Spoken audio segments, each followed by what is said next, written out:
دیکھیے ہماری بندگی جزوی ہے، نمازیں ہم پڑھ رہے ہیں، روزے ہم رکھ رہے ہیں، مسجدیں عالی شان بنائی ہیں، مدرسے بھی بہت بڑے بڑے بن گئے ہیں، واقعتاً اس میں کوئی شک نہیں، لیکن سوال یہ ہے کہ اوپر جو چھت ہے وہ تو کافرانہ ہے، قانون تو اللہ کا نہیں ہے، کتاب و سنت کے احکام تو نافذ نہیں ہے۔ ہاں نماز ہے، روزہ ہے، حج ہے، زکوٰۃ ہے، تو نماز اور روزہ تو ہندوستان میں بھی ہو رہا ہے، وہ تو چند ایک مسجدیں ہیں جنہیں وہ تاریخی اعتبار سے کہتے ہیں کہ یہ ہمارے مندر ہوتے تھے جنہیں مسجد بنایا گیا، ورنہ وہاں پر ہزاروں لاکھوں مسجدیں ہیں، آباد ہیں، لوگ نمازیں پڑھتے ہیں، کوئی روکتا ہے انہیں؟ ہم نے یہ ملک بنایا تھا کہ یہاں اسلام کا نظام قائم کریں گے۔ نماز تو آپ امریکہ میں جا کر پڑھیے، امریکہ کو کوئی اعتراض ہی نہیں۔ You have come here, you have purchased synagogues and churches and you have turned them into mosques. ہم نے کوئی اعتراض نہیں کیا، تم نے چرچ خریدے، تم نے سینیگوگز خرید لیے جو یہودیوں کی عبادت گاہیں ہوتی ہیں اور انہیں مسجد بنا لیا، ہم نے کوئی اعتراض نہیں کیا، we never objected۔ لیکن تم کہو کہ اسلام کا نظام ہم قائم کریں گے، نہیں کرنے دیں گے تمہیں کبھی بھی۔ تم چاہو کہ تم اسلام کا معاشی نظام قائم کرو، کبھی اجازت نہیں دیں گے۔ تم چاہو کہ اسلام کی معاشرتی اقدار کو تم قائم کرو، کبھی نہیں کرنے دیں گے۔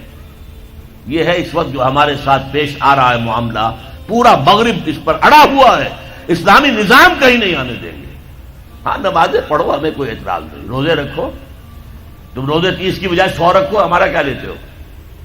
تمہاری کمزوری ہو جائے گی، ہم تو تمہیں لیبر اسی وقت دیں گے جب پورے 8 گھنٹے کام کرو گے ڈٹ کر، اس میں کوئی رعایت نہیں کریں گے تمہارے ساتھ۔ بہرحال سوال یہ ہے کہ میں کیا کروں، کوئی راستہ ہے؟ دیکھیے کنویں میں، اب آج کل تو وہ کنویں اس طرح کے ہیں نہیں، دیہات میں تو ہے، کنویں میں کتا گر گیا، بلی گر گئی، مردار ہے کنویں کے اندر، کنویں کا پانی حرام ہو گیا، نجس ہو گیا، لیکن آخر کو راستہ تو ہے نا بھائی، اتنا پہلے تو اس کتے کو یا اس بلی کی لاش کو نکال کے باہر پھینکو، اور پھر اتنے ڈول اور نکال کر باہر پھینک دو، پھر وہ پانی صاف ہے۔ اس کا کیا نام ہے؟ کفارہ۔ اسی طرح رمضان کا روزہ تھا، آپ سے صبر نہیں کیا گیا، اپنی بیوی سے ہم بستری کر بیٹھے دوپہر کے وقت، روزہ ٹوٹ گیا، اب کیا ہے؟ اس کی گناہ کی کوئی بدل بھی ہے؟ ہاں ہے، 60 روزے رکھو اب متواتر پے بپے، 60 روزے، تب کفارہ ہوگا اس گناہ کا، تم نے فرض روزہ توڑ دیا۔ ہاں اگر نفلی روزہ تھا تو توڑ دیا تو صرف اس کی قضا دینی ہوگی بس، فرض روزہ اسے توڑ دیا ہے تو اس کے لیے تو 2 مہینے کے 60 روزے پے بپے رکھنے پڑیں۔ تو اب ہم جو کفر کے تحت زندگی گزار رہے ہیں اور اس اعتبار سے اللہ کی نگاہ میں ہم کافر ہیں، لیکن سوال یہ ہے کہ جائیں تو کہاں جائیں، کریں تو کیا کریں؟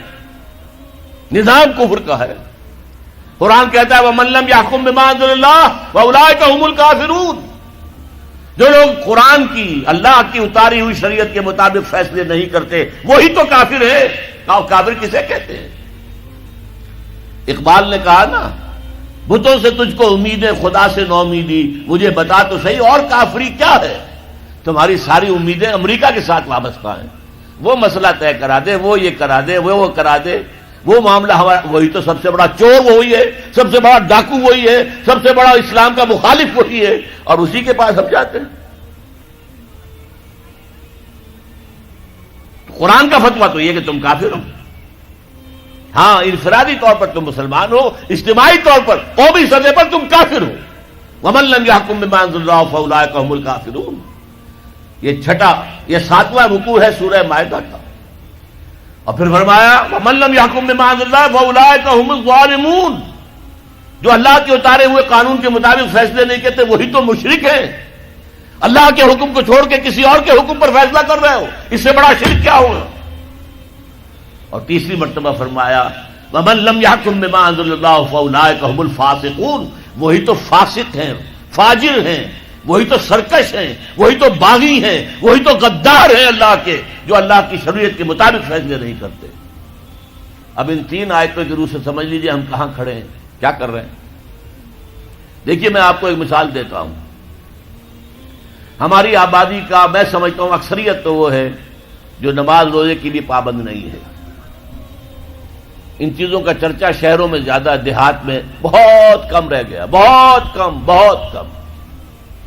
اور ہماری 70% آبادی دیہات کے اندر ہے.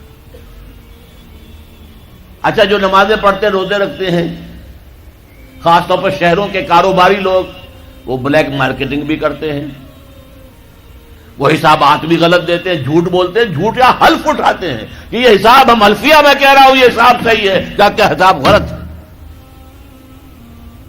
سودی کاروبار کرتے ہیں، اپنے کاروبار کو بڑھانے کے لیے سود کا قرضہ لیا ہے، سودی قرضہ لیا بینک سے، اپنی بلڈنگ بنانے کے لیے بہت بڑی قرضہ لیا ہے بینک سے.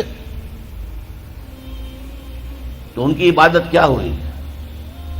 وہ اس آیت کے ذیل میں آ گئے کہ نہیں؟ افتؤمنون ببعض الکتاب وتکفرون ببعض فما جزاء من يفعل ذلك منكم الا خزي في الحياة الدنيا ويوم القيامة يردون الى اشد العذاب وما الله بغافل عما تعملون. لیکن میں ان کو بھی چھوڑتا ہوں.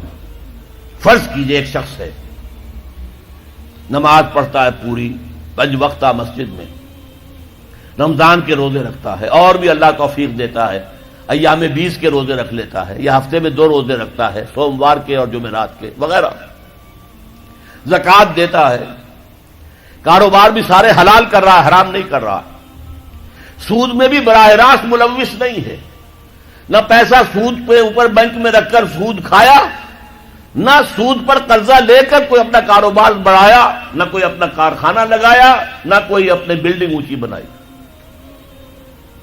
پردہ بھی اس نے اپنے گھر میں بالکل شرعی نافذ کر دیا. وہ اس پورے اسلام پر کاربند ہے جس میں وہ کاربند ہو سکتا ہے اس وقت، لیکن وہ اس قوم کا فرد ہے جو قوم اللہ کے فتوے کے مطابق کافر قوم ہے، جو اللہ کے فتوے کے مطابق مشرک قوم ہے، جو اللہ کے فیصلے کے مطابق فاسق و فاجر قوم ہے. قوم کے فرد تو ہم اسی کے ہیں. چور کا ہاتھ تو نہیں کاٹا جا رہا، ڈاکوؤں کو وہ سزا تو نہیں جا رہی سورہ مائدہ میں جو آئی ہے، ان کے ہاتھ اور پاؤں مقابل سم سے کاٹ دیے جائیں، یا یہ کہ انہیں ملک سے باہر دفع کر دیا جائے، قتلوا تقتیلا، ان کے ٹکڑے کر دیے جائیں. ڈاکوؤں کو کوئی سزا ملتی ہے ایسے؟ اول تو پکڑنے کا کیا سوال، پکڑ گئے تو رشوتیں دے کر چھوٹ جائیں گے. یہاں تو عدل بھی جو ہے خریدا جا سکتا ہے بڑے آرام سے، اور نہیں تو 4-6 مہینے جیل میں رہ لیں گے. وہاں بھی ان کا بڑا راج ہوتا ہے. جو ڈاکو ہوں ان کی تو ہیبت ہوتی ہے، جیل کے صدری خود ان سے ڈرتے ہیں، ساری چیزیں حرام ان کے پاس وہاں بھی پہنچتی ہیں، جیل کے اندر نکل آئیں گے. اللہ اللہ خیر صلی اللہ. کہیں شرعی سزا دی گئی کسی ڈاکو کو؟ یہاں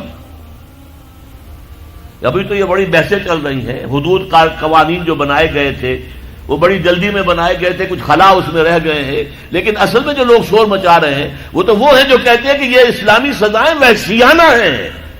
بے نظیر بھٹو کا کہنا ہے یہ وحشیانہ سزائیں ہیں، اللہ کی دی ہوئی سزائیں وحشیانہ ہیں. معاذ اللہ ثم معاذ اللہ ثم معاذ اللہ کلمہ کفر ہے.